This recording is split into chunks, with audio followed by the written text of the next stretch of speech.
Hey everybody, it's Mr. Marshall here at Stony Lane. Did you know?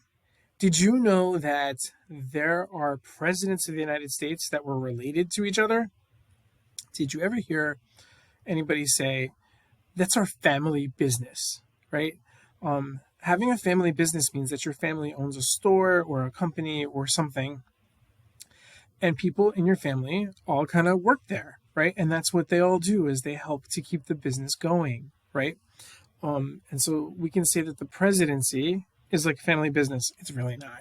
But there have been different people that are from the same family that have been president at different times. Okay, I want to tell you about 4 different families that had more than one person be the president of the United States. Okay, so the first one is this president, John Adams. John Adams was the second president of the United States.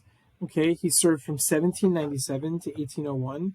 He was the president right after George Washington. In fact, he was George Washington's vice president before he was president. Okay, John Adams is what's called one of the founding fathers of the United States because he was there during the American Revolution and he helped the whole thing happen. Right. Well, later on, his son John Quincy Adams became the 6th president of the United States. He was president from 1825 to 1829. Right. And so John Adams was probably very proud of John Quincy Adams when he became president. But the thing is, John Adams, when he found out that his son was becoming president, he said, boy, if I had any friend in the world, I would tell them the worst job in the world is to be president in the United States. But I think he was really probably proud of his son. When John Adams died, he was 90 years old, and his son was president right then, right as his father died. So anyway, that was one family, the Adams family, okay? Here's another family where more than one person was the president. This is a president named William Henry Harrison. He was the 9th president of the United States. We have a different video about him because he was actually president for the shortest time. He was only president for 1 month because he got sick and he died. And he spent his whole entire presidency in bed. And so we don't know if he would have been a really good president or not such a good one. But he was president. It counts. Okay. And later, much later, his grandson became the president. In fact, when he was president, his grandson was just a little boy. He was just 8 years old. His name was Benjamin. And Benjamin grew up and he became a president. He doesn't look 8 years old in this picture, does he? This is Benjamin Harrison, and he was president from 1889 to 1893. He was the 23rd president of the United States. An interesting thing about Benjamin Harrison is he was the first president to live in the White House with electricity. And he was afraid of it. He was afraid to turn the light switches on and off because he thought it would kill him. Anyway, so Benjamin Harrison was William Henry Harrison's grandson, and he was president just like his grandfather was. Okay, so that's the second family. Here's one more family of people that were both in the same family and they both became president. This is Theodore Roosevelt. Theodore Roosevelt was the 26th president of the United States. He served from 1901 to 1909. And there's lots of great stories about Theodore Roosevelt. One of the stories is that he was really tough. And well, I'll tell you that in another video. But he became the president, and then years later, his cousin, Franklin Roosevelt, became the 32nd president of the United States. A minute ago, we heard about William Henry Harrison, who was president for the shortest time.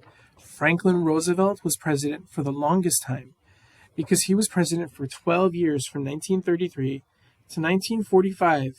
He actually got elected to be president 4 times because then there wasn't a law that had a limit. Now you can only be president twice.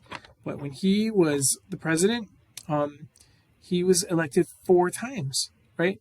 And it was probably pretty important because during that time, there were lots of problems going on. There was something called the Great Depression where people didn't have jobs and they didn't have money, and Franklin Roosevelt helped to figure that out. And he also was the president when World War II happened and the United States needed a leader, and Franklin Roosevelt served as that, right? And a lot of people wanted him to be president, and so he was. Okay, so these guys, they were cousins, Theodore Roosevelt and Franklin Roosevelt. One more family I want to tell you about was more recent. This is George Bush. George H.W. Bush. He was the 41st president of the United States, and he served from 1989 to 1993. He was president for 4 years, and he was vice president before that, and he had a bunch of other kinds of jobs. He was a soldier, and he led something called the CIA, right? And later on, his son, just a few years after, became the 43rd president from 2001 to 2009. George W. Bush is still alive, right? He's still alive. And he was the president of the United States not that long ago, okay? And so these two were both named George, and they're both named Bush, but they were two different people, okay? A father and a son, just like John Adams and John Quincy Adams. In fact, when George W. Bush became the president, I remember that. And when he got elected, people started calling him Quincy. They started calling him Quincy because he was just like this one, like John Quincy Adams. And they're the only two families where a father and a son both became president. Okay? So, did you know the presidency is kind of like a family business? Sometimes. Sometimes that happens where two people from the same family become president of the United States at different times. Okay? Maybe there'll be more, and maybe you'll get to vote for one of them one day. All right? Thanks. I'll see you next time.